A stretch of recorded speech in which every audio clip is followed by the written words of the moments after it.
Perkenalkan, nama saya Leonardus Gusman. Saya dari Universitas Katolik Indonesia Santo Paulus Ruteng.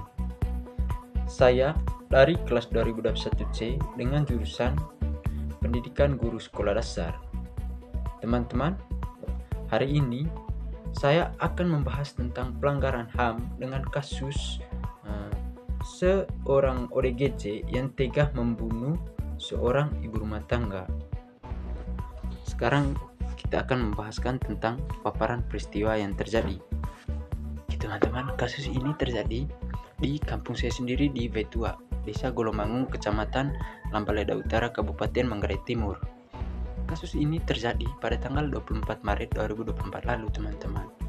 Nah, kasus ini seorang ibu rumah tangga yang berinisial LL yang berusia 60 tahun dibunuh oleh seorang yang mengalami gangguan jiwa yang berinisial FA yang berusia 23 tahun. Nah, si FA dan ibu rumah tangga ini memiliki hubungan keluarga, yaitu si ODGJ tersebut adalah keponakan dari ibu rumah tangga tersebut, teman-teman. Oke teman-teman, kejadian ini pada saat semua warga kampung Vetua tidak ada di kampung, teman-teman. Mereka mengikuti perayaan Misa Minggu Palma, di mana posisi kampung saat itu sangat sepi. Maka si ibu rumah tangga yang tidak mengikuti perayaan waktu itu, dia pergi menimba air di sungai. Sepulang dari sana, si ODGJ tersebut memanfaatkan situasi yang sepi tersebut, yaitu untuk membacok si ibu tersebut. Ia pun langsung membacok si ibu tersebut hingga jatuh tengkurap dan mengeluarkan banyak darah. Kasus tersebut diketahui pada saat seorang ibu rumah tangga juga, tetangga dari pelaku tersebut, menemukan si ibu berinisial LL ini sudah tak bernyawa lagi dan mengeluarkan banyak darah dari kepala, teman-teman. Posisi badan sudah jatuh tengkurap. Ia pun berteriak meminta tolong kepada orang-orang, teman-teman.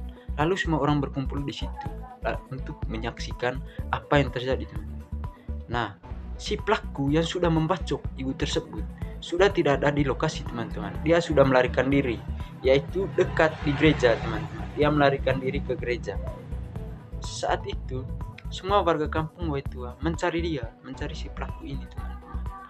Lalu di bawah perintah dari kepala desa, teman-teman, semua warga mencari si pelaku ini. Setelah kedapatan, si pelaku juga sempat melawan ke masyarakat Vetua, teman-teman.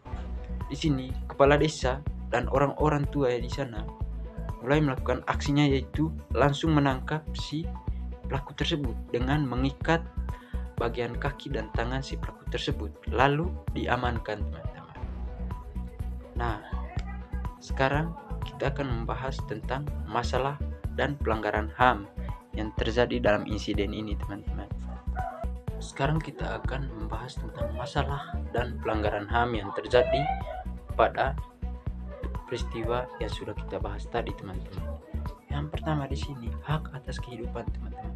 Di dalam hak atas kehidupan ini, tindakan pembunuhan jelas melanggar hak asasi setiap individu untuk hidup, teman-teman. Nah, yang kedua, kesehatan mental. Kurangnya penanganan yang memadai terhadap pelaku yang memiliki gangguan jiwa menunjukkan kegagalan sistem melindungi individu dengan masalah mental. Nah, yang terakhir, keamanan masyarakat. Nah, kejadian ini mencerminkan kurangnya perlindungan bagi yang rentan terhadap kekerasan, baik dari pelaku yang mengalami gangguan jiwa maupun dari faktor-faktor sosial lainnya. Sekarang kita akan membahas tentang masalah dan pelanggaran HAM yang terjadi pada peristiwa yang sudah kita bahas tadi, teman-teman. Yang pertama di sini, hak atas kehidupan, teman-teman. Di dalam hak atas kehidupan ini, tindakan pembunuhan jelas melanggar hak asasi setiap individu untuk hidup, teman-teman. Nah, yang kedua, kesehatan mental. Kurangnya penanganan yang memadai terhadap pelaku yang memiliki gangguan jiwa menunjukkan kegagalan sistem melindungi individu dengan masalah mental. Nah, yang terakhir, keamanan masyarakat. Nah, kejadian ini mencerminkan kurangnya perlindungan bagi yang rentan terhadap kekerasan, baik dari pelaku yang mengalami gangguan jiwa maupun dari faktor-faktor sosial lainnya. Oke, baik teman-teman, kita akan membahas tentang korban dan pelaku. Korban LL yang berusia 60 tahun adalah seorang ibu rumah tangga yang juga merupakan tante dari pelaku. Nah, sedangkan pelaku yang berinisial FA yang berusia 23 tahun ini seorang pria yang diduga mengalami gangguan jiwa yang telah memiliki riwayat kekerasan sebelumnya karena dia pernah menyayat leher adiknya sendiri menggunakan silet. Nah, setelah itu dia memukul adiknya hingga meninggal dunia, teman-teman. Di mana warga Waitua saat itu sudah memasung si pelaku ini. Namun tidak tahu kenapa, teman-teman, warga Waitua, bukan warga Waitua tapi keluarga dari si pelaku ini membebaskan lagi si pelaku yang sudah membunuh adiknya ini, si pelaku yang memiliki gangguan jiwa ini, tanpa memikirkan sebab akibat yang akan terjadi berikutnya, teman-teman. Sekarang kita akan menganalisis penyebab dan akar masalah. Pertama, penyebab. Dari penyebab ini ada gangguan mental. Pelaku telah mengalami gangguan mental atau gangguan jiwa sejak 2020 dan tidak mendapatkan perawatan yang memadai, teman. Ini mengindikasikan kurangnya perhatian terhadap kesehatan mental di masyarakat. Yang berikut, lingkungan sosial. Ketegangan dalam keluarga dan lingkungan yang tidak mendukung dapat meningkatkan resiko perilaku kekerasan. Serta yang terakhir, kurangnya pendidikan. Minimnya pemahaman masyarakat tentang kesehatan mental dan dampak kekerasan dapat memperburuk situasi.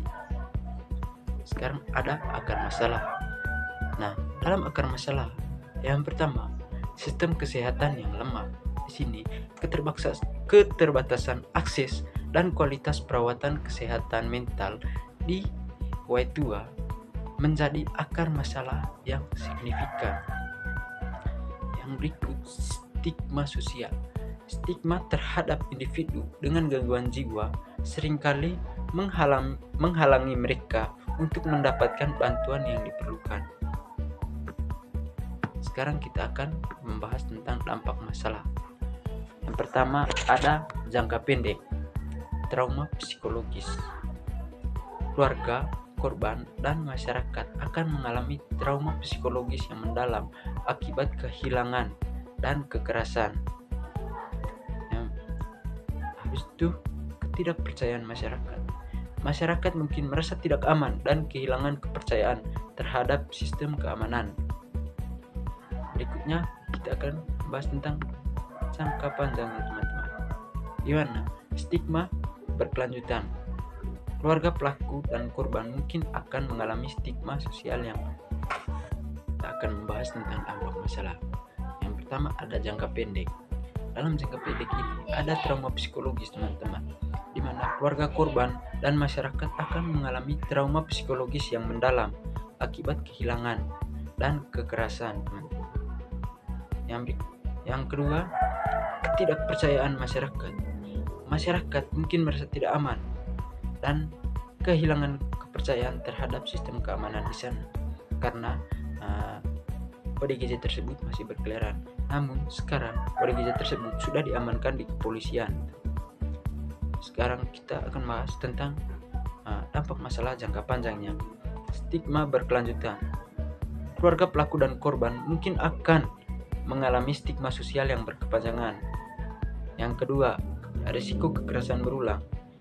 Tanpa investasi yang tepat, ada kemungkinan terulangnya kekerasan di masa depan, baik oleh pelaku maupun individu lain dengan masalah mental. Maka perlu adanya keamanan atau diamankan orang-orang yang memiliki gangguan jiwa, teman-teman. Sekarang kita akan bahas tentang aspek hukum dan HAM. Di sini ada instrumen HAM nasional dan internasional. pertama, Undang-Undang Hak Asasi Manusia. Di Indonesia, pelanggaran hak atas kehidupan diatur dalam Undang-Undang Nomor 39 Tahun 1999 tentang Hak Asasi Manusia. Yang kedua, Konvenan Internasional. Konvenan Internasional tentang Hak Sipil dan Politik juga melindungi hak atas kehidupan yang dilanggar dalam peristiwa ini. Undang-Undang Kesehatan Mental. Di Indonesia, Undang-Undang Nomor 18 Tahun 2014 tentang kesehatan jiwa mengatur perlindungan bagi individu yang memiliki gangguan jiwa. Analisis dan pendapat solusi dari saya, teman-teman. Yang pertama yaitu peningkatan layanan kesehatan mental, memperkuat akses kualitas layanan kesehatan mental, termasuk pendidikan bagi masyarakat tentang pentingnya perawatan mental.